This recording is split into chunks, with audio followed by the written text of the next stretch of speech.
aquele filtro que tem no áudio, você desliga ele.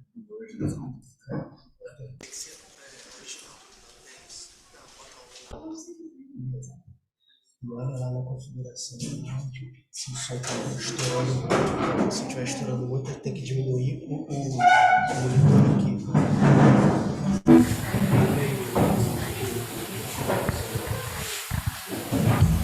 Vamos fazer.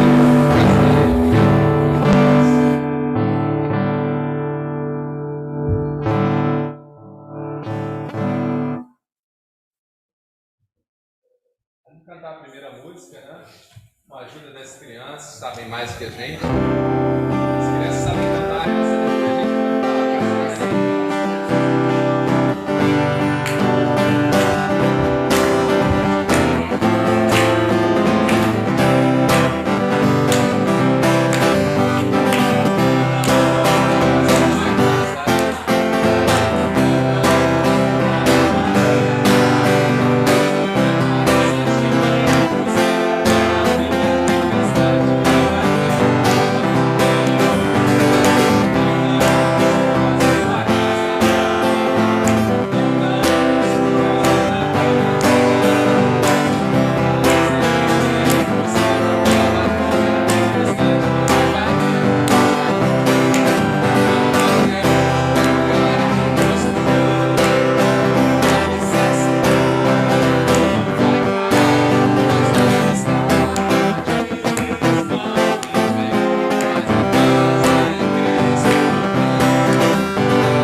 Fica comigo.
a Raquel, né? E os maiores comigo.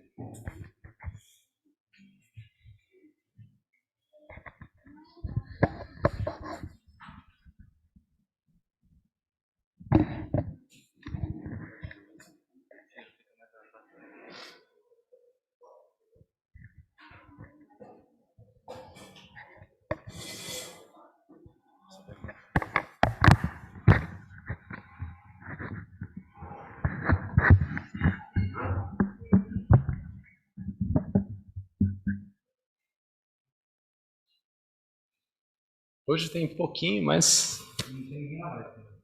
então não precisa, precisa? Tá bom. Deixar o instante do pessoal sentar e a gente começa. A gente está no capítulo 10 do livro de Hebreus e a gente está na segunda parte desse capítulo que fala sobre o sacrifício definitivo de Cristo. E recapitulando o que nós vimos no último encontro, o autor de Hebreus ele vai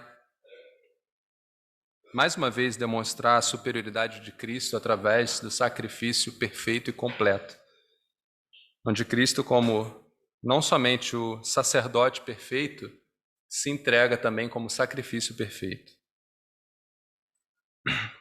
E nesse sacrifício, de uma vez por todas, ele arrebenta as correntes do pecado que aprisionam o homem e por sua vida de obediência a Deus, ele é feito o Senhor de todas as coisas. E essa justiça agora é nossa por meio da fé em seu nome. E aí, na entrada desse capítulo que a gente vai estudar agora, na entrada do texto de hoje, que começa lá no verso 19,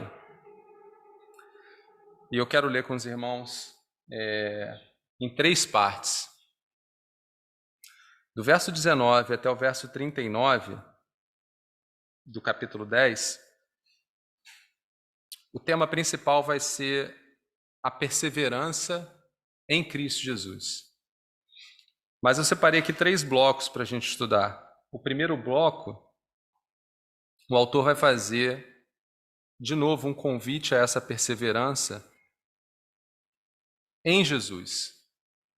Então ele vai de novo ressaltar Cristo como sendo o sacrifício perfeito, o sacerdote perfeito, o nosso único caminho.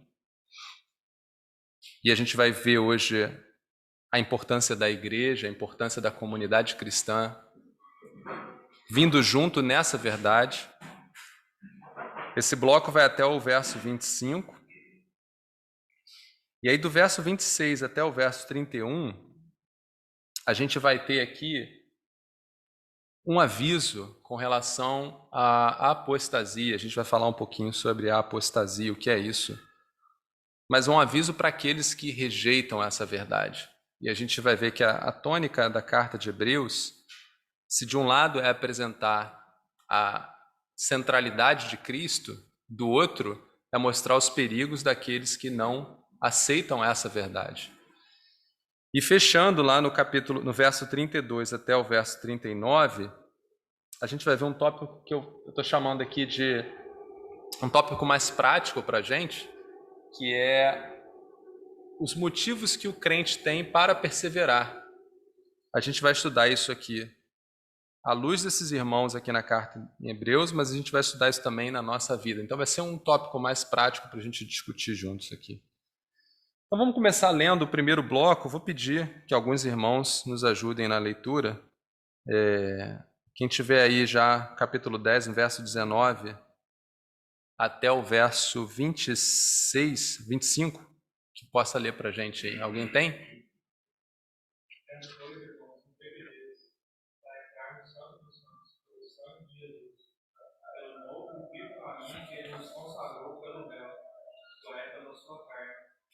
Tendo grande sumo sacerdote sobre a casa de Deus, aproximemo-nos com sincero coração, em plena certeza de fé, tendo o coração purificado de má consciência e lavado o corpo com água pura.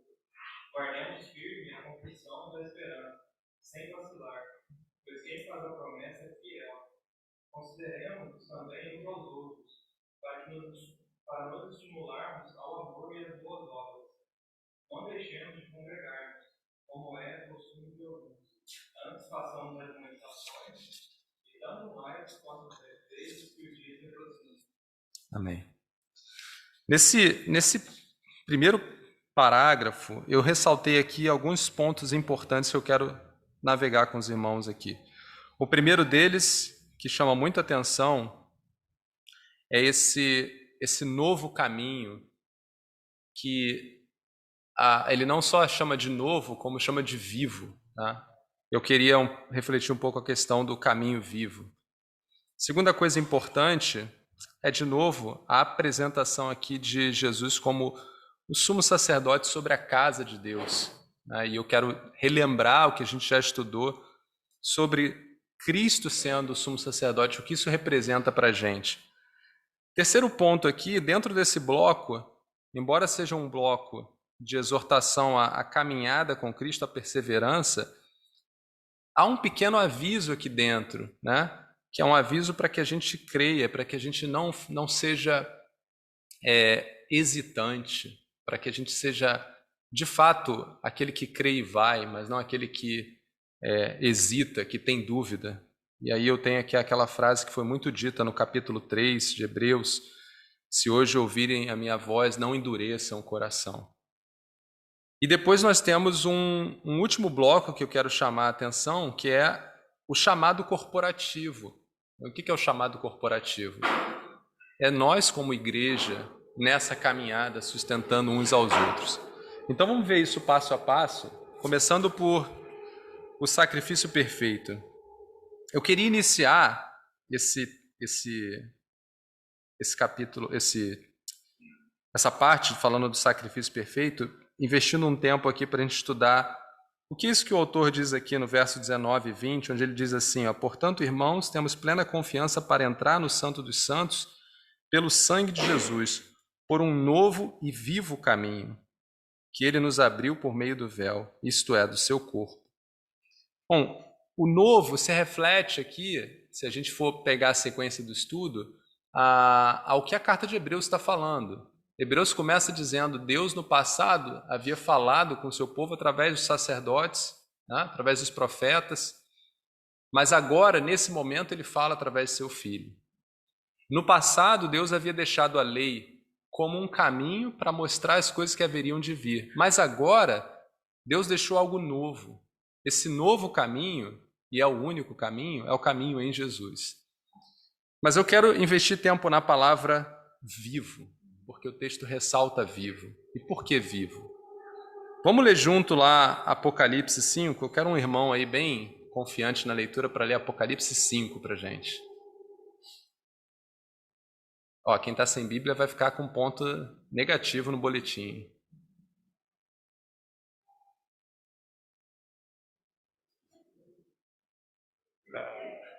Não consigo mais. E aí, amém? É pequenininho.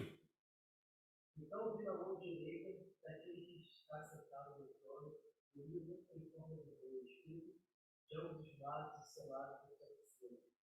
O anjo poderoso proclamando em alta voz: quem é digno de romper os selos e abrir o livro? Mas não havia ninguém, nem no céu, nem na terra, nem debaixo da terra, que pudesse abrir o livro, ou sequer olhar para ele. Eu chorava muito, porque não havia ninguém que conseguia ler o livro e olhar para ele. Então um dos anciões me disse: não chore, eis que o leão da tribo de Judá, a raiz de Davi, venceu para abrir o livro e os sete selos. Depois vi um cordeiro, que parecia ter estado morto, em pé no centro do trono, cercado pelos quatro seres viventes e pelos anciões. Ele tinha 7 tipos de 7 olhos, que são os 7 tipos de Deus enviados ao profeta. Ele se aproximou e recebeu o livro da lei direita daquele que estava sentado no trono. Ao recebê-lo, os 4 seres viventes e os 20 e 4 anciões prostraram diante do cordeiro, Cada um deles tinha uma harpa e taça de ouro cheia de incenso, que são as orações dos santos. E eles cantavam um canto com ele. Tu és digno de receber o livro e de abrir o seu selo, pois foste morto e teu sangue compraste para Deus e toda a tua vida com oração. Tu constituíste o reino e sacerdotes para o nosso Deus, e eles reinarão sobre nós. Então olhei e vi a voz de muitos, não vi a voz de muitos, milhares e milhares de anos de novo. Eles rodeavam o trono, bem como o som do vento e do vento, e cantavam alta voz, digno ao cordeiro, e primor de receber poder, riqueza, sabedoria, força, honra, glória e honra. Depois eu vi todas as criaturas do discurso do céu, na terra, debaixo da terra e no mar.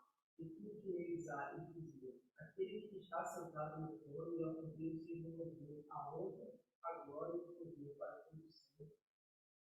Os quatro seres viventes disseram: amém. E os seus prostraram-se e o adoraram. Bom, o motivo de eu ter lido esse texto aqui é que aqui vocês veem que tem todo o trabalho de Jesus, né? Jesus é o único que é digno, né? Esse livro que é falado aqui pode ter sido as próprias revelações do fim, pode ter sido muitas coisas aqui, a história da humanidade, a história do homem com Deus, mas o fato é, o único que é digno de portar todas essas coisas e de entregar e abrir e fazer revelar é o Cordeiro de Deus, que é Jesus Cristo, né?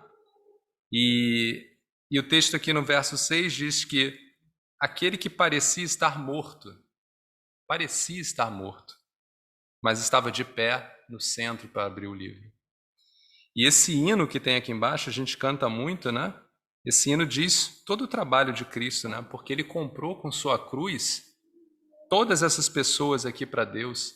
E lá no finalzinho diz que todas as criaturas existentes no céu e na terra, debaixo da terra, no mar, tudo que neles há, diziam, né? Aquele que está sentado no trono, que é Deus, e ao Cordeiro, Jesus, sejam o louvor, a honra, a glória e o poder para todos sempre. Então, esse caminho vivo é porque Cristo está vivo, né? Mas essa não é a única perspectiva que eu quero dar para a gente. Esse é um caminho vivo porque Cristo hoje está vivo, Cristo hoje intercede. Nesse mesmo texto, no capítulo 10, se a gente seguir adiante, a gente vai ver que Cristo está assentado à direita do Pai, apenas aguardando até que todas as coisas, lá no verso 13, né? Esperando até que os seus inimigos sejam colocados como estrado dos seus pés. Mas a outra perspectiva que eu quero dar, agora é uma perspectiva para nós. Se uma perspectiva é que Cristo está vivo, e ela também é uma perspectiva para nós, porque nós temos a convicção de que o nosso Senhor está vivo, a outra convicção está lá em João 10:10, onde Jesus diz assim: o ladrão vem para roubar, matar e destruir, mas eu vim para lhes dar vida, uma vida plena que satisfaz. Esse é um caminho vivo porque o final dele é um caminho de vida. E qual é o contraponto que esse autor está fazendo? Quando ele fala que é um caminho novo, ele está fazendo referência à lei, que era o caminho velho. E a gente conhece bem, né? Qual é o caminho da lei? O caminho da lei leva à morte, né? Mas esse caminho novo leva à vida eterna. Então, a primeira perspectiva desse convite que o autor faz é para que esses irmãos deixem de buscar o caminho que leva à morte, que é um caminho envelhecido, que é um caminho que não vai levá-los, né, à vida eterna. Porque esses irmãos aqui, vocês lembram, resgatando um pouco da história, eles estão sofrendo perseguições, eles estão começando a rejeitar Jesus, ou pensando na possibilidade de rejeitar Jesus como um caminho novo, para voltar para dentro das sinagogas, para voltar a viver aquela vida religiosa que os judeus viviam no passado, antes de Jesus. E aí é um ponto importante para a gente, já como uma primeira reflexão, é o quanto desse caminho com Jesus a gente de fato reconhece o quanto ele traz para a gente vida nova na nossa vida hoje e o quanto nós cremos que Jesus de fato está vivo hoje e ele vai cumprir tudo aquilo que a gente leu em Apocalipse, né? Naquele momento ali, é um momento final da história, onde Jesus volta e ele vai resgatar os seus santos, a sua igreja. O quanto nós cremos de fato que esse momento ele vai acontecer e que nós estaremos ali. Esse é um momento que talvez nós não vejamos, assim como muitos, a gente vai estudar o capítulo 11 de Hebreus, muitas coisas que nós cremos, possivelmente não veremos, mas nós cremos porque cremos naquele quem as proclama. Mas já existem outras coisas que nós podemos já experimentar na nossa vida hoje. Então, o caminho de vida em Jesus deveria ser um caminho de vida e de vida plena. Então, a gente já pode fazer uma reflexão na nossa vida, como é a nossa vida antes e com Jesus. O que a nossa vida hoje já recebe de frutos dessa caminhada com Cristo? Porque existem frutos, né? Paulo vai falar dos frutos que são dados no Espírito e a gente vai ver os frutos no corpo de Cristo, né? Mas essa é uma reflexão que temos que fazer individualmente. O segundo ponto desses textos é uma referência, de novo, a Jesus estando vivo, mas atuando como sumo sacerdote sobre a casa de Deus. Lá no verso 21, temos, pois, um grande sacerdote sobre a casa de Deus, né? A casa de Deus, eu quero que nós entendamos, e a gente vai falar sobre o templo de Deus hoje, sob duas perspectivas. A casa de Deus somos tanto nós, templos, e a nossa comunhão. Somos o corpo de Cristo. Então Jesus intercede por nós individualmente, mas intercede pela sua igreja, corporativamente. Individualmente, eu quero lembrar com os irmãos lá em Hebreus 4. Como nós temos que olhar para Jesus como nosso sumo sacerdote? Lembra que Hebreus 4 falou muito da comparação entre Jesus como sacerdote e os sacerdotes da aliança mosaica, né? Os sacerdotes da descendência ali de Arão, né? E no verso 14 do capítulo 4 diz assim, portanto, visto que temos um grande sumo sacerdote que adentrou os céus, Jesus, o Filho de Deus, apeguemo-nos com toda firmeza à fé que professamos, pois não temos um sumo sacerdote que não possa compadecer-se das nossas fraquezas, mas sim alguém que, como nós, passou por todo tipo de tentação, porém sem pecado. Assim, aproximemo-nos do trono da graça com toda a confiança, a fim de recebermos misericórdia e encontrarmos graça que nos ajude no momento da necessidade. Então, o autor está ressaltando aqui, olha, não só Cristo, que é o nosso perfeito sacrifício, está vivo, ele dá a vida para aqueles que o seguem, mas ele é perfeitamente sensível a quem você é nas suas dificuldades, nas suas aflições.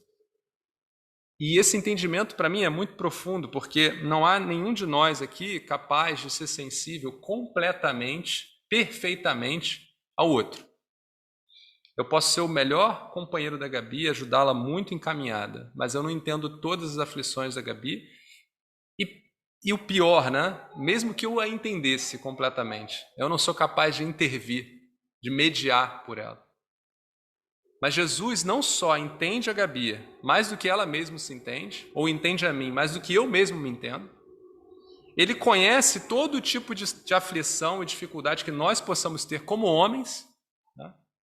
Mas ele tem sobre ele agora o poder para intervir junto a Deus.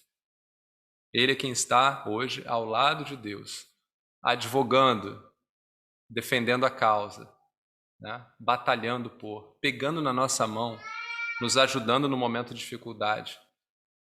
E ele faz isso com uma sensibilidade que nenhum outro faria. Então, dado isso, o autor vai fazer esse convite. Ele vai no verso 22 dizer, sendo assim, dito tudo isso, nós temos um Senhor que hoje está vivo. que nos dá vida, que é sensível a quem nós somos. É o único caminho, o caminho vivo. Sendo assim, aproximemo-nos de Deus com um coração sincero e com plena convicção de fé, tendo os corações aspergidos para nos purificar de uma consciência culpada e tendo os nossos corpos lavados com água pura. Sendo assim, a nossa resposta, ela é a fé em Cristo Jesus. O autor está dizendo o que a gente já leu lá no capítulo 3 de Hebreus, né? Se a gente poder ler lá de novo, vamos abrir o capítulo 3 aqui rapidinho, eu quero ler para os irmãos. Assim como diz o Espírito Santo, hoje, sendo assim, com tudo isso que vocês ouviram hoje, se vocês ouvirem de novo essa palavra, essa verdade, essa esperança, não endureçam o coração como na rebelião, durante o tempo de provação no deserto, onde seus antepassados me tentaram pondo-me à prova. Então, aqui era Deus falando, fazendo uma referência àquele povo no deserto. Aquele povo não ouviu a voz de Deus lá. Esse autor de Hebreus agora está falando, vocês estão ouvindo agora a cruz de Cristo. Senhor Jesus, agora é Deus encarnado, é Deus com vocês. Não deixem de ouvir essa voz agora. A gente vai voltar nesse tópico depois, quando ele faz a exortação para aqueles que rejeitam essa verdade. Mas para nós aqui, a nossa resposta é, vamos ter fé em Cristo Jesus nesse caminho. Não hesitar, que é o próximo ponto, né? O texto deixa claro no verso 23, para que a gente se apegue com firmeza à esperança que professamos, pois aquele que prometeu é fiel. Na tradução em inglês, a tradução em português eu não achei, mas na tradução em inglês ela dá um entendimento para a gente, acho que um pouquinho mais aprofundado, que ele usa uma palavra assim, não hesite, né? Ele completa essa frase dizendo, apeguemo-nos com firmeza à esperança que professamos sem hesitar, sem hesitação. Porque muitas vezes a gente fica pego só, eu vou crer, é isso aí, vamos lá, pensamento positivo, mas nós hesitamos. O que é hesitar? Hesitar é você falar uma coisa e na prática fazer outra. Tá? Poxa, eu creio na palavra, mas até um determinado momento. No outro eu vou lá e creio que Deus vai prover, mas ao mesmo tempo eu vou lá e faço as ligações, resolvo do meu jeito. Existe uma hesitação nossa, e essa hesitação é muitas vezes confundida também com aflição, com ansiedade. Mas o texto ele deixa claro, nós temos que crer cegamente, mas não cegamente no sentido de que nós não temos evidência para essa crença, mas é crer de uma forma que nós de fato dependemos. Eu creio que Cristo vai atuar nessa causa, e eu não vou mais me envolver com essa causa. Eu vou deixar nas mãos do Senhor. Parou, acabou. Eu não vou mais me prender, fazer na minha vida tal coisa em função daquilo, porque Cristo está atuando. É receber a graça. Crer sem hesitação é receber a graça, não é ficar ainda preso aos nossos trabalhos da carne. Tem um texto que, acho que eu não botei a referência aqui, não botei, mas deixa eu ver se eu lembro aqui para falar. Eu vou pular aqui dessa parte aqui que eu esqueci, mas depois eu volto nela. Mas então a importância dessa parte aqui é que a gente creia verdadeiramente, mas que a gente deixe de fazer... não, lembrei. Porque quando o autor termina a frase, ele fala assim, olha, qual é a base para que você creia verdadeiramente, sem hesitação, a base para que você creia cegamente, porque aquele que está no controle, ele vai concluir. Ele completa dizendo, pois aquele que prometeu é fiel. Então a nossa base, a base que eu tenho para depender cegamente de olhos fechados, ela nunca está em mim. Por isso que eu estou falando muito da hesitação, porque a hesitação está em nós. A hesitação é uma característica nossa. E quando nós hesitamos, nós demonstramos que a gente não crê nessa segunda parte, que é Deus é fiel, Deus não falha. Só lembrando que lá em Hebreus 6 ele eu vou... A fé que ele pede para a gente é a fé de Abraão. Isso. Faz referência a... Eu não vou entrar nesse capítulo agora, porque a gente vai estudar no próximo capítulo muito sobre a fé. O capítulo 11 de Hebreus é lindo demais. E o capítulo 11 de Hebreus fala somente disso. Ele fala da fé, mas é essa fé que não tem hesitação, é a fé que não tem temor, é a fé que tem compromisso, a fé que tem dependência e a fé que crê na fidelidade daquele que promete. E nesse caso aqui é Deus. Então o texto aqui está dizendo, pois aquele que prometeu é fiel. Ponto. Toda a minha dependência agora está pautada em Deus. E eu sei que Ele não falha. Eu falho, mas Deus não falha. Fala, Elisângela. E o último ponto aqui desse parágrafo é o chamado corporativo, o chamado da igreja, que a gente lê nos versos 24 a 25. E consideramos uns aos outros para nos incentivarmos ao amor e às boas obras. Não deixemos de reunir-nos como igreja, segundo o costume de alguns, mas procuremos encorajar-nos uns aos outros, ainda mais quando vocês veem que se aproxima o dia. Eu acho que é muito claro para a gente o chamado, né, do corpo de Cristo, a igreja. Mas eu quero refrescar para os irmãos o que isso significa, e a gente vai dar uma navegadazinha aqui em alguns textos importantes. Primeiro a gente vai olhar lá para 1 Coríntios 12, e eu vou fazer uma leitura aqui de alguns pontos com os irmãos. Se vocês quiserem abrir lá, eu vou dar aí 1 minuto. Foi.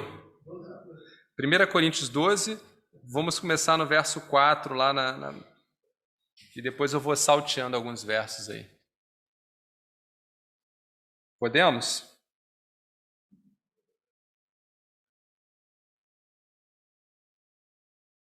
Há diferentes tipos de dons, mas o Espírito é o mesmo.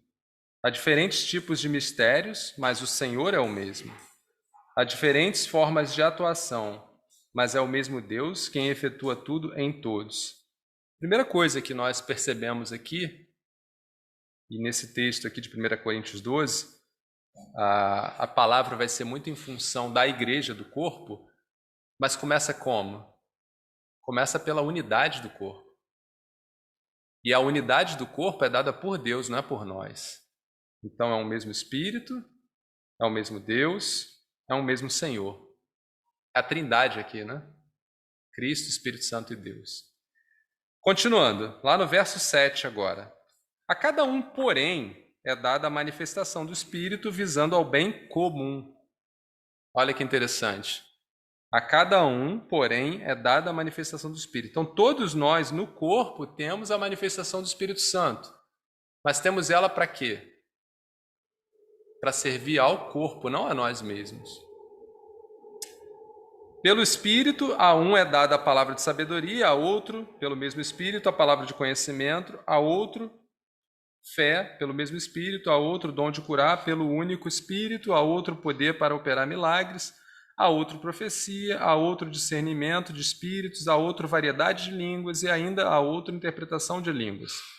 Todas essas coisas, porém, são realizadas pelo mesmo e único Espírito, e ele as distribui individualmente a cada um como quer.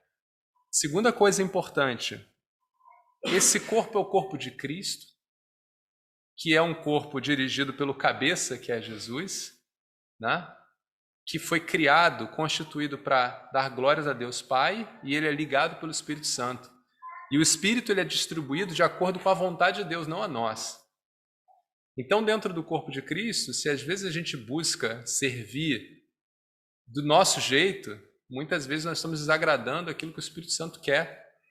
Porque o chamado ao serviço é o Espírito que nos dá, para a honra e glória de Deus e para o serviço dentro do corpo.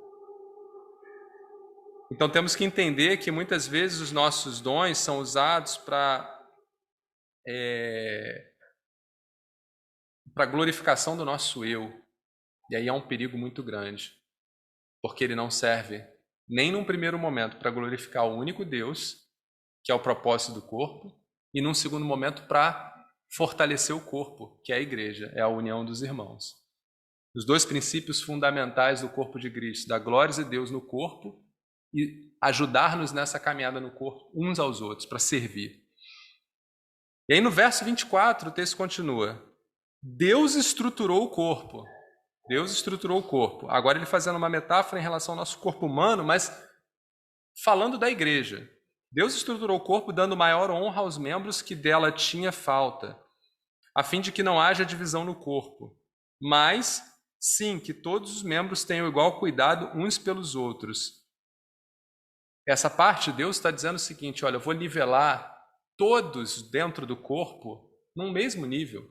Não há ninguém superior a ninguém. Todos, para mim, são iguais dentro do corpo. Não importa se... A gente vai ver que nesse texto aqui, o Paulo vai falar sobre uns que são chamados para ser mestres, discípulos, enfim, e outros com cargos que talvez não sejam tão... Deus está dizendo, todos são iguais. Paulo, para mim, era semelhante a... Vou pegar aqui o Filemon, o Onésimo. Para Deus, não há diferença. Todos são vasos que são usados para honra ou para desonra. Não tem um vaso melhor do que o outro. E por que Deus faz isso aqui? Ele está dizendo, para que todos os membros tenham igual cuidado uns pelos outros. Bom, se somos todos iguais, não tem diferença, eu não tenho que tratar uns menores e outros maiores. São todos iguais. Então temos que ter cuidado igual uns com os outros. Sofremos as mesmas fragilidades e temos prazer com as mesmas coisas. Então somos todos iguais.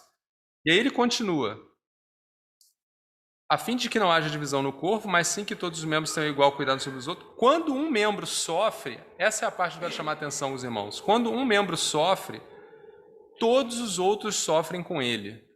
E quando um membro é honrado, todos os outros se alegram com ele. Qual a importância disso? A importância disso é que quando no corpo de Cristo nós temos irmãos que passam por tribulação e dificuldade, ainda que nós estejamos numa caminhada e olhamos para nós e vemos, poxa, mas a minha caminhada está sólida, segura, isso é uma falsa impressão, porque o corpo de Cristo está passando por dificuldade. E aquela dificuldade daquele irmão, que talvez naquele momento não trouxe para você uma preocupação, e deveria, porque o texto aqui de Coríntios fala que nós temos que nos preocupar, ela pode lá na frente gerar uma preocupação maior. Vou dar exemplos, tá?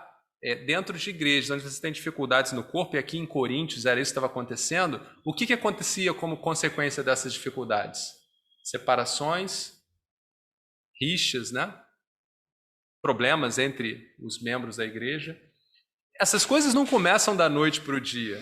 Essas coisas começam pequenas. Começam quando apenas um membro do corpo tem uma dificuldade.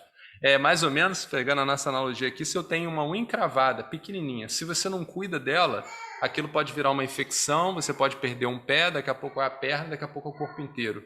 É a mesma coisa no corpo de Cristo. Então, voltando lá em Hebreus, o autor chama... Deixa eu voltar aqui no texto para a gente. O autor nos chama para...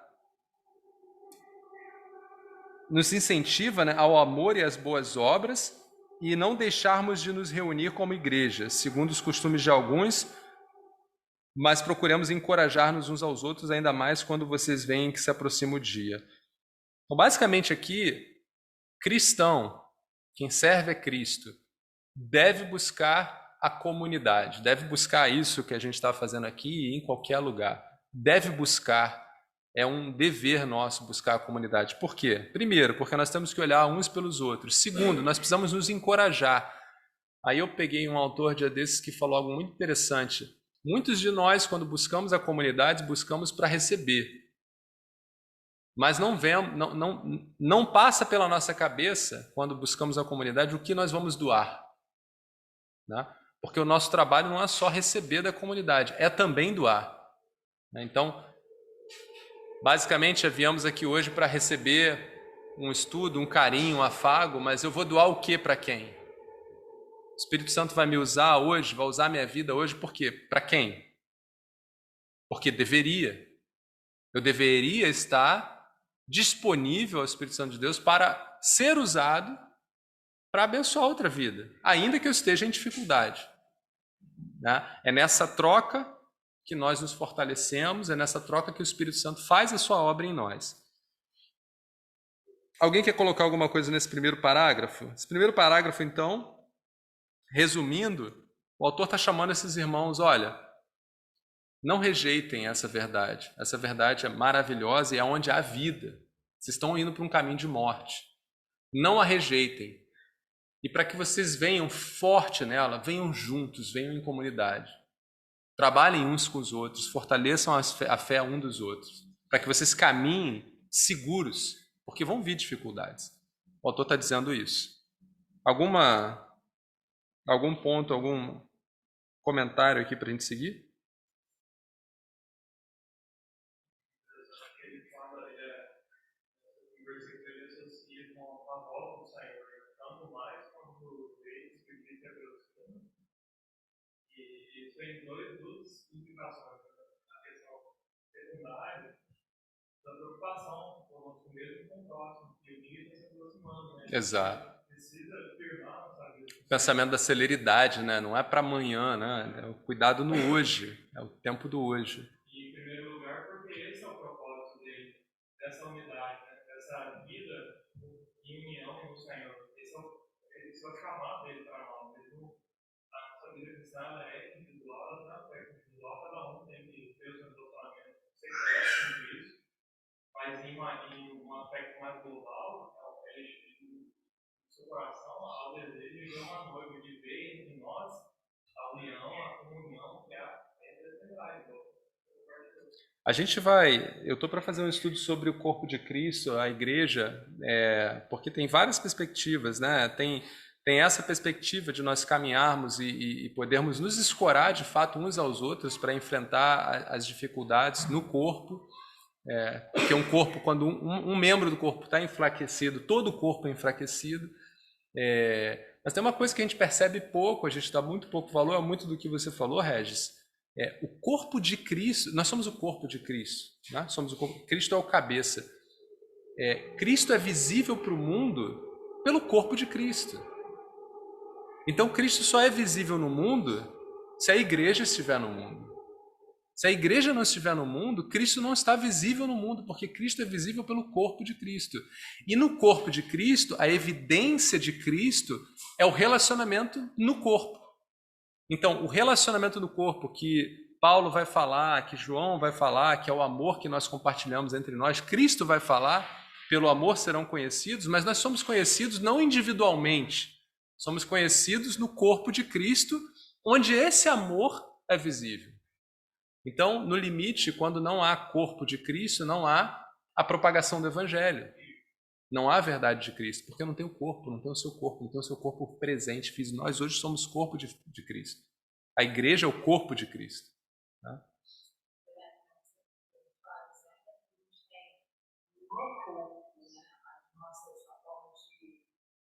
Ser abençoado e abençoar, e juntos, a forma de sermos a luz. Sim. Nós somos chamados, quando a gente pega tudo aquilo que a gente pega, né, seja sal e luz, é para o homem individualmente e o corpo de Cristo corporativamente. Então, o corpo de Cristo precisa ser sal e luz no mundo. Nós sozinhos somos, sim, templo do Espírito Santo, mas também somos templo, a casa de Deus aqui, a igreja. Então, temos sempre que interpretar o chamado individual e corporativo do corpo. Ter as duas preocupações. Próximo ponto vai falar sobre o perigo da apostasia. Essa palavra apostasia que a gente escuta às vezes, mas basicamente enfim, a tradução poderia ser aqueles que abandonam a fé, mas podemos entender também aqueles que nem creem, né? Então esse texto de apostasia vai estar lá a partir do verso... onde é que eu estou aqui, que eu me perdi? A partir do verso 26, né? Se a gente puder ler lá, quem puder ler para a gente do 26 ao 31.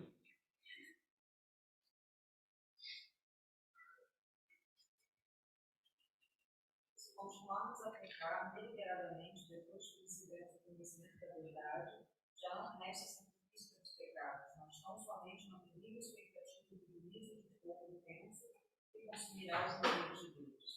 Quem rejeitava a lei de Moisés morria sem misericórdia pelo detrimento de 2 ou 3 testemunhas.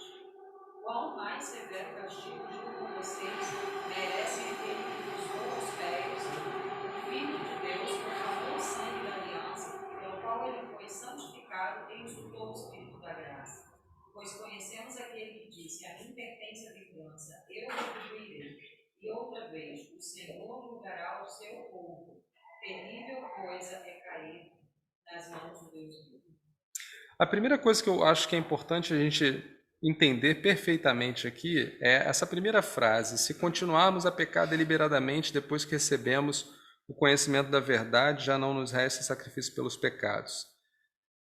O texto aqui está fazendo referência aos pecados que nós cometemos como cristãos na nossa caminhada. Vocês acham que sim ou não? À luz do que nós estamos estudando. Por exemplo, sei lá, pecado, eu menti, eu estou mentindo ali o tempo inteiro. Putz, eu estou mentindo o tempo inteiro. Se eu mentir 10 vezes, logo, isso tudo aqui se aplica a mim. O que vocês acham? Não foge não, Regis. Já está com nota negativa.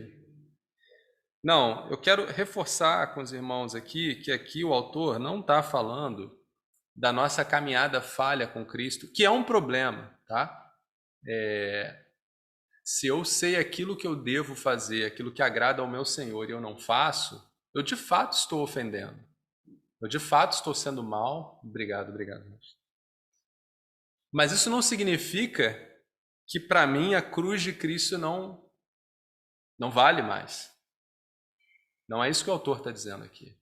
O que vai acontecer quando eu peco é que o meu relacionamento com Cristo vai ficando cada vez pior. Eu vou me afastando, eu mesmo vou me afastando, até porque a palavra de Deus diz que no momento em que você se arrepende, naquele momento Deus já... Por que eu estou falando isso? Por que eu estou falando que não é esse pecado? Porque nós lemos os capítulos anteriores que o quê? Que Jesus já pagou completamente, eternamente, todos esses erros aí.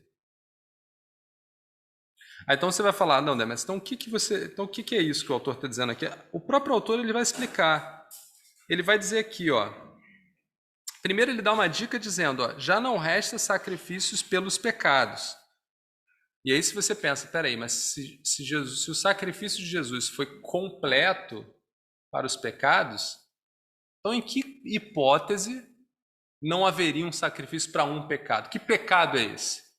Porque um desses pecados, então, não foi pago completamente. E não existe isso, na verdade todos foram. Todos foram. Não há nenhum pecado ali que Cristo não tenha pago na sua cruz. Então vamos entender o que é isso que o autor está falando aí de pecar deliberadamente. Ele continua dizendo, ó, mas tão somente uma terrível expectativa de juízo. Aí ele continua, né? Quem rejeitava a lei de Moisés morria sem misericórdia pelo depoimento de 2 ou 3 pessoas. Com mais severo castigo julgam vocês merece aqueles que... Aí ele começa explicando, ó, aqueles que pisou aos pés o Filho de Deus, profanou o sangue da aliança, pelo qual ele foi santificado, e insultou o Espírito da graça. Bom, o que é isso aqui?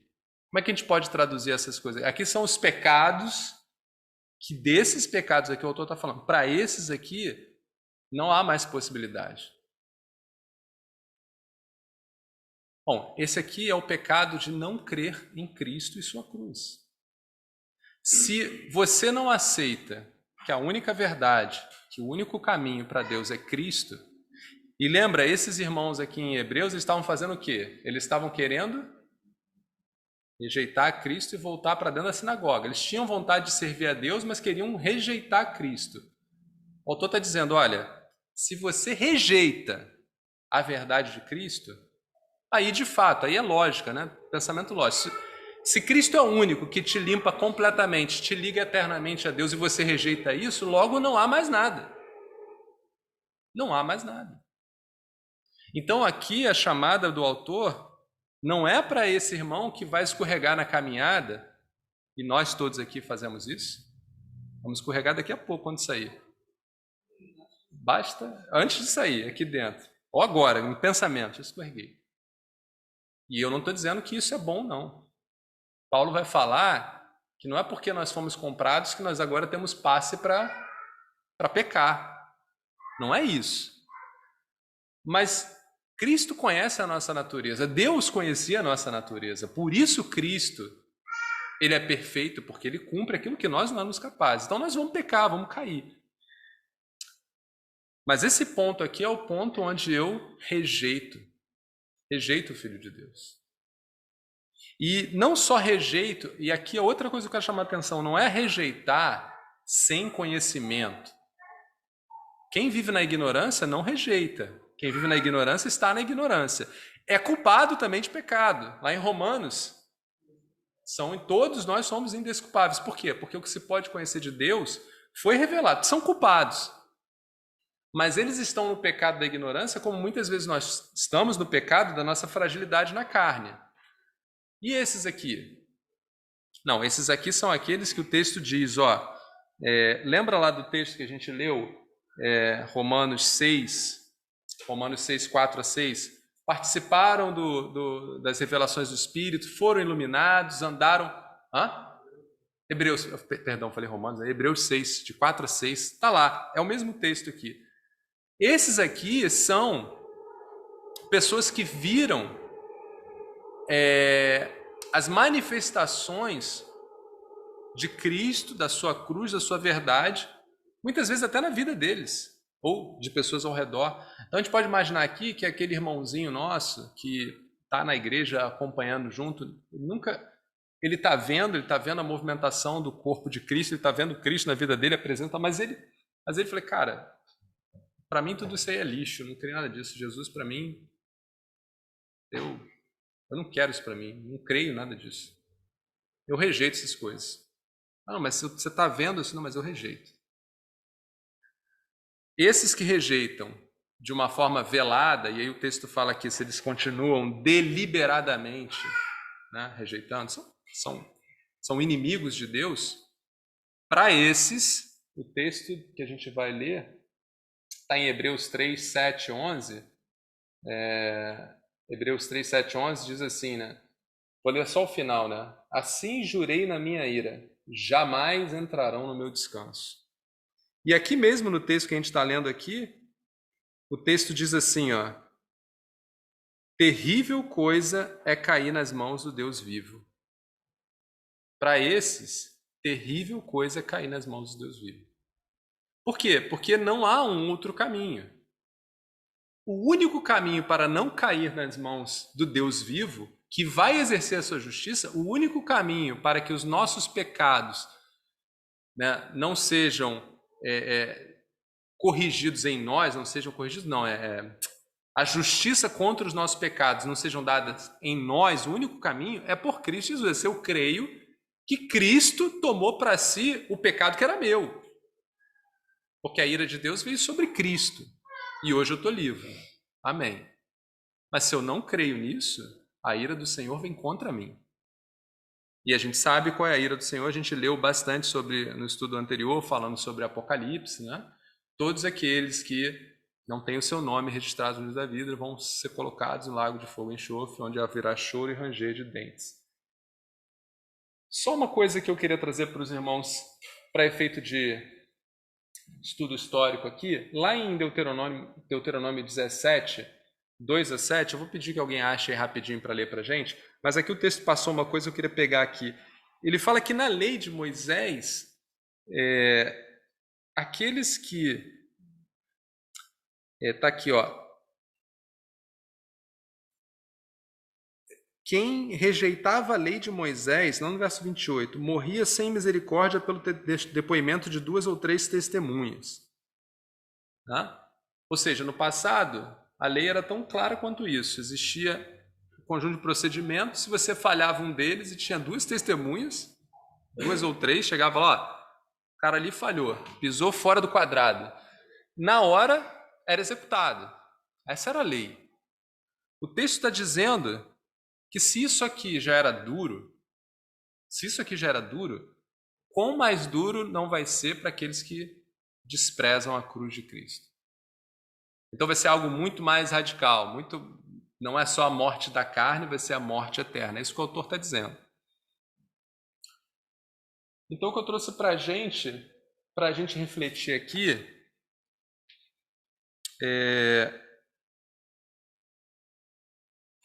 eu trouxe 2 textos importantes para a gente ler aqui. Ó. Primeiro, a gente tem que ler o texto de João, aquilo que eu falei em relação ao pecado. Olha, isso é 1 João 2, 1, 2. Eu tinha pedido para ler Deuteronômio, mas acho que a gente pode passar, porque eu expliquei aqui. Essa explicação do Deuteronômio é aquela que fala lá com a testemunha de 2. É legal, depois os irmãos vão lá ler, mas se tivesse 2 ou 3 com a testemunha, trazia lá para frente e a lei era essa. O cara disse ali que errou, 2, não, eu testemunho que ele errou sim, leva para fora da cidade, apedreja até a morte. E aqueles que testemunharam são os primeiros a dizer, pode apedrejar. E isso aconteceu muitas vezes. Isso já era uma coisa dura, né? Para a gente, duro, mas mais duro vai ser para aqueles que não creem no Senhor. Mas o que eu falei do pecado antes, vamos ler 1 João 2, 1, 2, que diz assim, João escrevendo, meus filhinhos, escrevo-lhes estas coisas para que vocês não pequem. Se contudo alguém pecar, temos um advogado que defende nossa causa diante do Pai, Jesus Cristo, aquele que é justo. Ele mesmo é o sacrifício para o perdão de nossos pecados, e não apenas de nossos pecados, mas dos pecados de todo o mundo. Então, não vamos entender que aquele texto de Hebreus, ele está falando para nós que pecamos deliberadamente. Não era para ter comido a maçã. Eu falei que eu não ia comer a maçã, comi a maçã, putz, errei. Aí no outro dia não era para comer a maçã, errei. Eu vejo muito, por exemplo, um irmão lá que é, viciado em drogas. Aí foi para a igreja lá, aceita o Senhor. Eu creio muito na transformação milagrosa na vida do cristão. Eu creio muito. O Espírito Santo, tem irmãos que têm testemunho, fazer aquilo, parei de fazer, tenho nojo de fazer. Mas aí esse irmãozinho passou 3 meses, fraquejou, caiu. Aí vem logo outro irmão aí, você já vai para o inferno. Porque leu lá Hebreus, para você agora não tem mais jeito, porque você foi salvo, você estava no meio do corpo de Cristo, participou foi iluminado, mas aí você caiu de novo, é deliberado, você sabia, não podia. Não é isso, a gente não pode fazer isso, é pequeno. Nós vamos cair até o fim. Acho que o cara é o ladrão da cruz lá. Porque aquele, no final ali, nos 45, ele olhou para Cristo, eu te aceito. E morreu. Mas nós, até o fim, vamos pecar. Mas nós temos que tomar isso como verdade. Nós vamos pecar, isso não é motivo para a gente sair pecando. Não pode buscar, se a gente busca isso. A gente vai se afastar do Senhor, e o perigo desse afastamento pode ser que em algum momento a gente rejeite, a gente endureça o nosso coração a ponto de, não quero mais. Então há um perigo nisso. E a outra coisa que eu tenho que saber é, Jesus pagou por todos os pecados completamente, toda a humanidade. Então o texto aqui está falando de uma outra coisa, que é até mais séria. E aí eu quero trazer para os irmãos o texto de Romanos... 1 Coríntios 17, 1 Coríntios 11, 27 a 30, esse é um texto conhecido, que é um texto que é muito utilizado na ceia, no momento da ceia, né? O texto diz assim, assim quem come do pão ou bebe do cálice do Senhor indignamente é culpado de pecar contra o corpo e o sangue do Senhor. Entenderam aqui 1 Coríntios 11, 27 e 30. Perdão, eu falei 17 errado. Olha só, vê se o texto não é bem parecido. Quem come do pão ou bebe do cálice do Senhor indignamente é culpado de pecar contra o corpo e o sangue do Senhor. Então aqui está pisando aí a cruz de Cristo, está ignorando, está tratando a cruz de Cristo como algo. Portanto, examine-se antes de comer o pão e beber do cálice, pois se come do pão ou bebe do cálice sem honrar o corpo de Cristo, comem e bebem julgamento contra si mesmo. Em outras traduções dizem comem e bebem para sua própria destruição. Por isso, muitos de vocês estão fracos e doentes e alguns até adormeceram. Olha a palavra. O adormeceram aqui a gente pode levar para a apostasia. O cara já faz aqui, já está deliberado. O que é isso? De novo... significa que quando eu estou na ceia do Senhor, em pecado, é muita coisa. O que é a ceia do Senhor? A ceia do Senhor é uma metáfora para que o corpo de Cristo se aproxime de Cristo. E quando a gente se aproxima de Cristo, a gente tem que ter o que o texto em Hebreus fala, sinceridade de coração. Então, se eu me aproximo de Cristo, rejeitando Cristo, apenas por, ó, vamos fazer isso aqui, mas depois vai sair um, né? O que eu estou fazendo? Eu estou desprezando o sangue do Cordeiro, eu estou desprezando o corpo de Cristo, eu estou desprezando Cristo. E quando eu faço isso, eu estou aqui, ó, eu estou me enfraquecendo, aqueles que estão fazendo no início, né? Não estão tomando cuidado, não estão fazendo o que Paulo fala, se examina. Examina em que condição você está se apresentando ao Senhor. Não é, de novo, não é examinar, você pecou e agora, né, em outras culturas aí, você vai ler 3 textos da palavra de Deus. Não é isso. Mas nós precisamos toda vez nos examinar e ver, cremos verdadeiramente no Senhor? Estamos crendo em Cristo para viver como estamos vivendo? Porque cada vez que nos aproximamos da ceia, da mesa do Senhor, é uma oportunidade para a gente pedir perdão, para a gente pedir que o Senhor intervenha. Ele é o mediador. Muda o nosso caminho, muda o nosso coração. Paulo falava, o que Paulo falava? Paulo era perfeito? Paulo falava, maldito o corpo que há em mim. Eu quero fazer aquilo que te agrada e só faço bobagem. E Paulo fez um monte de bobagem, né? Mas o que tinha no coração do Paulo? No coração de Paulo e de muitos servos do Senhor? O desejo de servi-lo e a fé verdadeira. Fé de Abraão, de Moisés, fé de Paulo. Então isso que importa. Que o homem se examine sempre que se aproxime do Senhor. Algum comentário nessa parte? A gente já está concluindo. Alguma dúvida?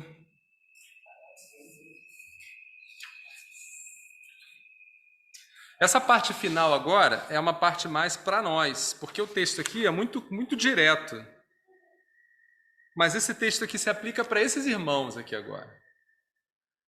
Repara que o autor ele fala para esses irmãos, olha, se encorajem, poxa, Jesus é o caminho, ele é o melhor sacrifício, no caminho com Jesus você tem vida, Jesus te conhece, vai interceder por você, ele está fazendo essa chamada, depois ele fala, olha, não seguir esse caminho, cara, é cair na mão de Deus e sofrer na carne. Então, o autor está fazendo isso. E aí ele chega num ponto que ele fala assim, e vocês são servos.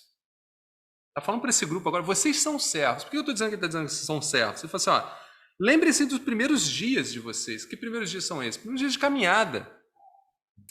Depois que vocês foram iluminados, ó, iluminados aqui, geralmente quando você vê iluminados, essa palavra você pode ver como depois que vocês foram salvos, depois que vocês receberam revelação, depois que vocês andaram com o Senhor. Quando suportaram muitas lutas e sofrimento, muito sofrimento.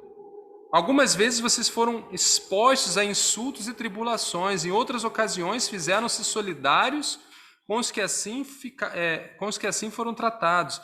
Vocês se compadeceram dos que estavam na prisão e aceitaram alegremente o confisco dos seus próprios bens, pois sabiam que possuíam bens superiores e permanentes. Isso aqui são crentes. Crentes que tinham passado por essa situação, essas dificuldades aqui.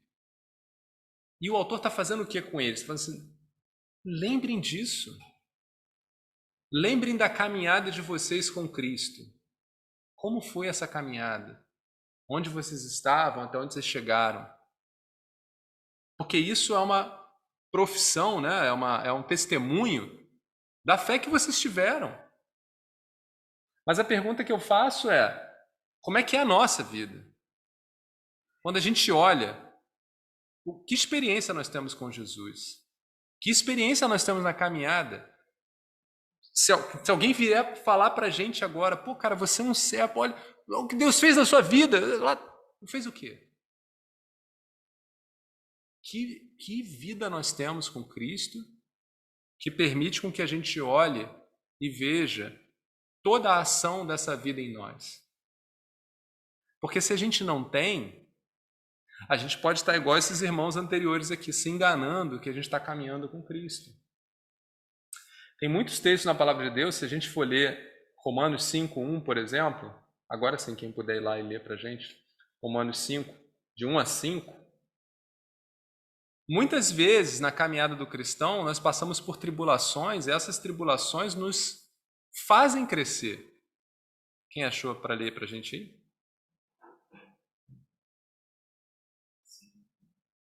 5, de 1.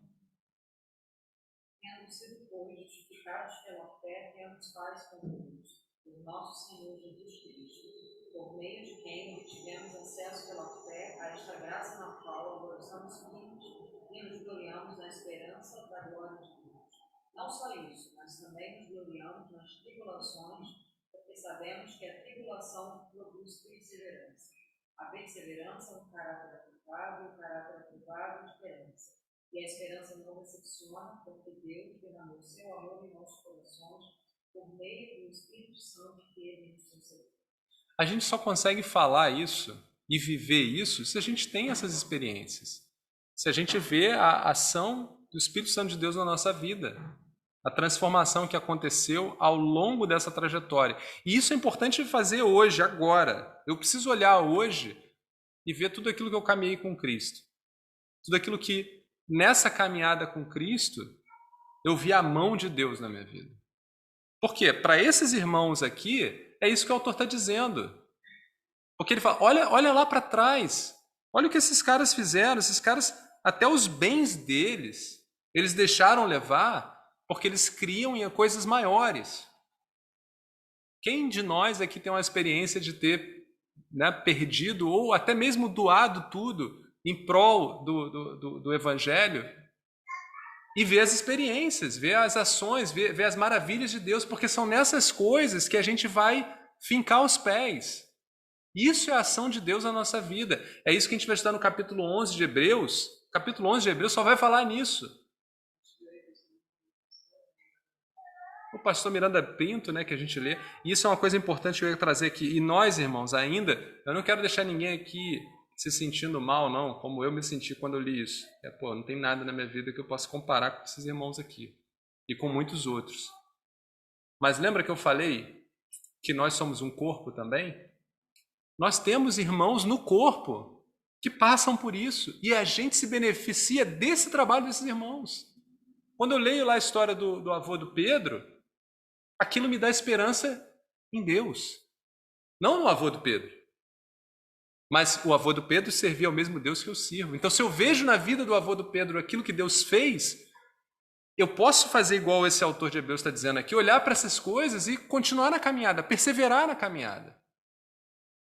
Os pais da igreja, os homens do passado, os discípulos, os apóstolos, e vários outros. Então, nós precisamos entender que na nossa caminhada com Cristo tem que existir os frutos.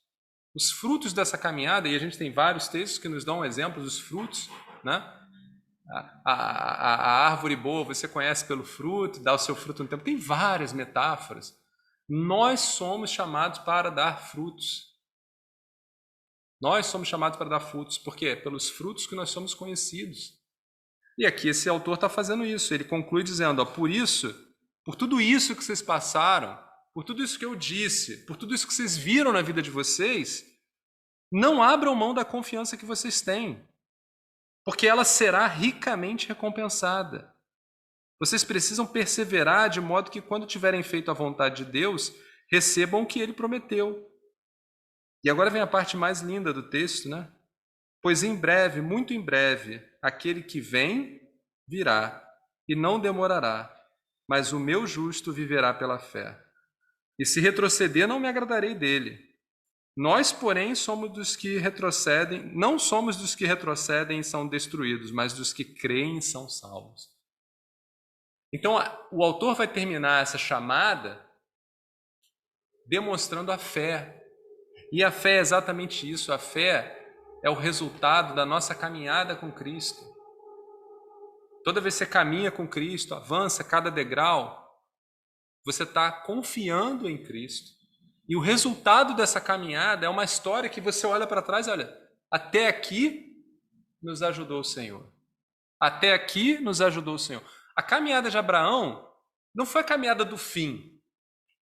A gente, quando vai estudar a história de Abraão, vai estudar só a história do fim lá, né? Não, teve a caminhada de Abraão quando ele largou a parentela dele. Teve a caminhada de Abraão quando ele teve que dar Sara lá como se fosse irmã dele lá, que ficou com medo de morrer. Teve a caminhada de Abraão lá quando ele foi salvar o Ló, o parente dele, né? Tiveram várias coisas, até ele entregar Isaac, até ele ter o filho. Então, vários momentos. E Abraão, em tudo isso, viu a ação de quem? Deus na vida dele. E assim Moisés, e assim Paulo. Quantas vezes Paulo dá testemunho falando do quê? Da história dele, né? Ele tem até um relato, né? 300 vezes fui chibatado, 500 vezes fui preso, né? Tudo isso, quando aconteceu na vida de Paulo, com quem ele estava? Com Deus, com Cristo. E essas coisas ajudavam a fortalecer a fé dele. Então, para nós, para a aplicação prática, esse texto final aqui é: qual é a tua história com Cristo? Qual é a minha história com Cristo? Qual é a nossa história com Cristo na nossa caminhada? Porque é essa história que vai mostrar para nós mesmos, nos momentos de dificuldade, no momento que a gente está vacilando, né? Não, temos que ir. Porque Deus é fiel e eu vi, ó. Eu vi o que Deus fez. Eu sou testemunha desse Deus. Porque se a gente não tiver essa história, a gente pode começar a questionar esse Deus e essa fidelidade, e o nosso coração pode se endurecer. E aí sim a gente cair naquele processo de: olha, eu não tenho história nenhuma, eu não tenho identidade nenhuma, eu não vi nada. Então eu me afasto. Então é isso, acho que esses irmãos, eles estavam no momento deles ali sendo perseguidos, muitos sendo mortos, eles estavam com medo, estavam deixando a fé de lado, a fé em Cristo de lado, mas o autor chegou na hora e falou: cara, vocês têm uma história com Cristo, não deixe de lado não, vocês já fizeram coisa pior. E talvez ele conseguiu exortar muitos daqueles irmãos. A gente não sabe quantos daqueles irmãos ali de fato já não estavam mais ouvindo, já tinham largado, muitos não queriam nem ouvir, mas quantos outros ali ouviram falar: isso mesmo. Poxa, eu estava lá no dia que todos os bens foram saqueados, foram levados para ajudar os irmãos, e eu dei glórias a Deus naquele dia. Então vou perseverar nesse Deus. Algum comentário nessa parte final da perseverança dos santos? Eles são muito quietinhos. Eu acabei. Eu tenho uma situação. Essa questão da perseverança, que nós somos os que não procedem, eu acho que a vida pela fé, a fé já é, por mais simples que ela pareça ser, acho que é algo mais difícil de se ter. Você abrir mão da confiança do que é tangível por algo que não é possível. A gente está sempre fazendo gol, ela treinando. Se você tem tendência natural do seu corpo de trazer para próximo da parede. A gente ela é negativa, mas você tem a tendência de trazer seu corpo naturalmente, treinado ou não, você tem essa tendência de trazer o seu corpo para próximo da parede. Isso te dá uma sensação de segurança e te dá uma sensação de controle. Quando, na verdade, você está fazendo algo errado, você está gastando energia. Você tem que se distanciar e deixar o braço esticado e usar o corpo de forma sensata, onde você tem mais força na perna, você vai usar mais a perna e menos o braço. Então, são esticas, você se deixa levar, você se estica o braço e usa a perna. Então, você tem que abrir mão do natural, assim. O seu cérebro está aqui mandando fazer, você está dando segurança, sensação de segurança, para que algo melhor e algo mais eficiente aconteça. E algumas situações da nossa vida, quando você perde, por mais que você não queira, você perde um controle total. Você não tem que fazer. Por mais chique que você seja, por mais inteligente que você seja, por mais forte ou ágil que você seja, não tem que ser assim. E aí a sua perna está ali, posta a prova, né? E quando você não retrocede, quando você decide continuar a confiar no Deus que é fiel, você consegue, se for humilde o suficiente, consegue ter um mínimo de detalhes de como Deus é fiel, como Deus cuida da gente. Eu passei por essa situação, eu posso dizer, eu vi a válvula do escape que a gente vê, o Deus o socorro bem presente na angústia. Eu vi isso na minha vida, eu vi amigos fazendo de tudo, as coisas acontecendo de forma sobrenatural. Quer dizer, você não pediu nada para ninguém, mas as coisas aconteceram. Deus foi fiel. E se você for muito suficiente, você perseverar naquele momento crucial, você consegue ver a fidelidade de Deus. Mas é difícil, é duro. Às vezes é natural, para algumas pessoas é natural. Assim. Tem pessoas que são presas às condições de as pessoas que são, que tem uma luta diária, tem um esforço enorme e é duro.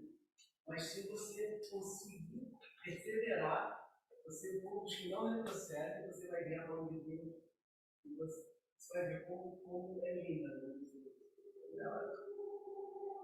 É real, porque Deus é real. Vou falar que é tangível, chega a ser tangível. A gente pode provar isso, geralmente, nos piores momentos da nossa vida, né? Não é nos Quando a bons. gente perde o controle, quando a gente assim, não tem mais o que Para fazer. Deus, está nas suas mãos, né? Você Eu vai. posso, né? Nossa, é o único que pode me ajudar. Aí ele fala assim, não, agora você quer, agora eu posso te ajudar. Agora você não vai estar no controle, sou eu que vou te ajudar. Isso desenvolve o nosso coração, né? Eles até o nosso coração, elas são direcionadas. De modo que você é igual a criança com brinquedo, não consegue. E aí a pessoa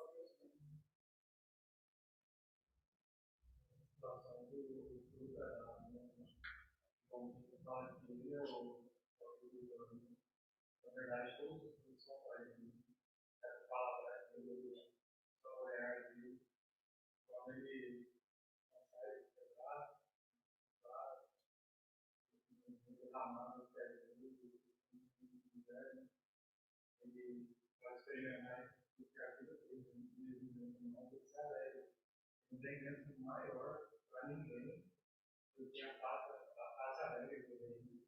Ele se satisfaz de ver que naquele momento nós, crianças, ficamos no braço da esperança. Aí eu tenho um texto para a gente fechar aqui, antecipando um pouco o que a gente já vai ver lá na frente, Hebreus 12, 1, 3. É um texto muito lindo para a nossa fé, né? Que diz assim: portanto, uma vez que estamos rodeados de tão grande multidão de testemunhas, livremo-nos de todo o peso que nos torna vagarosos e do pecado que nos atrapalha e corramos com perseverança a corrida que foi proposta diante de nós. Mantenhamos o olhar firme em Jesus, o líder e aperfeiçoador da nossa fé. Por causa da alegria que o esperava, ele suportou a cruz sem se importar com a vergonha. Interessante, né? Falou do ponto Regis, falou, por causa da alegria que o esperava. Jesus foi enfrentar ali a ira de Deus por nós e viu isso como alegria. Por quê? Porque eram os santos, todos aqueles que viriam a crer no seu nome. Pensem em toda a hostilidade que ele suportou dos pecadores, desse modo vocês não ficarão cansados nem desanimados. Hebreus 12, 1, 3. Então é isso, é olhar para Jesus no seu exemplo, acho que ajuda muito a gente a caminhar para frente, né? E olhar para tudo aquilo que Deus faz na nossa vida, como exemplos desse do Pedro, um em vários outros, e quando você olha todos esses exemplos, você cai nesse texto aqui do autor de Hebreus falando, vocês passaram por isso, passaram por isso. Então, cara, não desanima, caminha um pouco mais,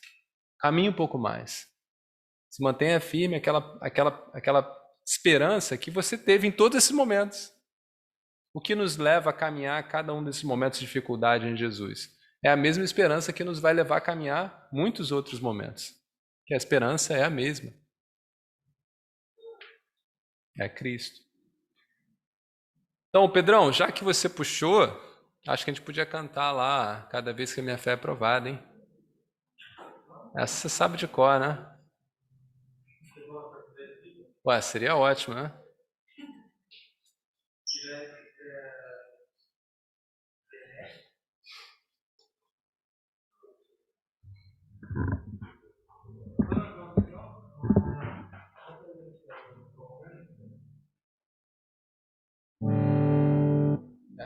sabe de cabeça.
pensando, né, da questão da fé, e aí eu estava orando, cantando, falando com o Senhor, que rompendo em fé.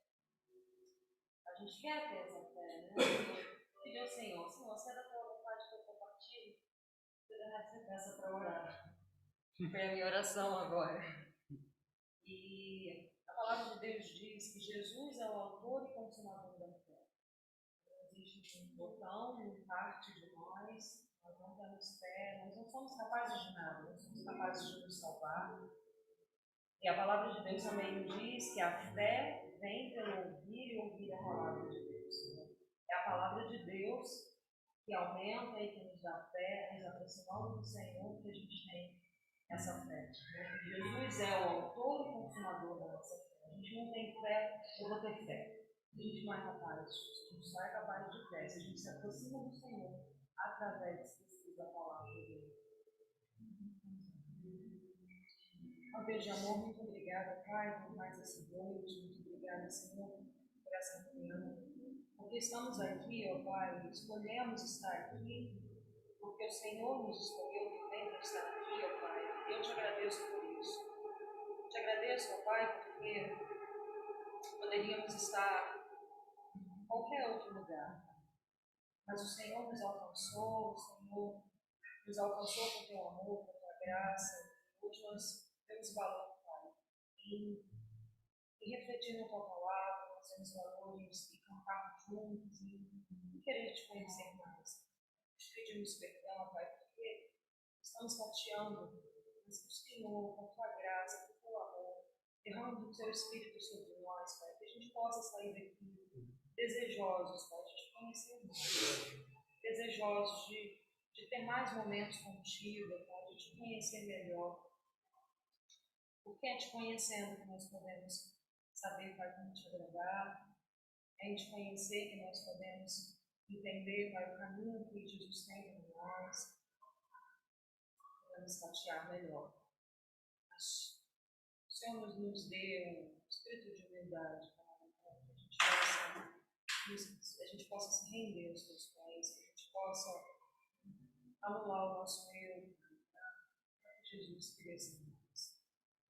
Eu te peço por cada um que está aqui, eu te peço pela cada criança que está aqui, que o Senhor permita que a gente possa sair daqui diferente, que a gente possa sair daqui entendendo, Pai, a importância, querendo entender a importância de estar no corpo,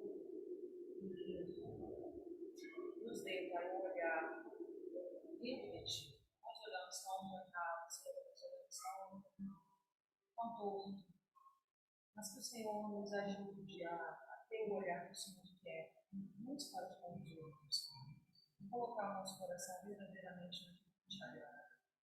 É no nome de Jesus que eu te oro, te agradeço por mais essa noite, por mais essa reunião.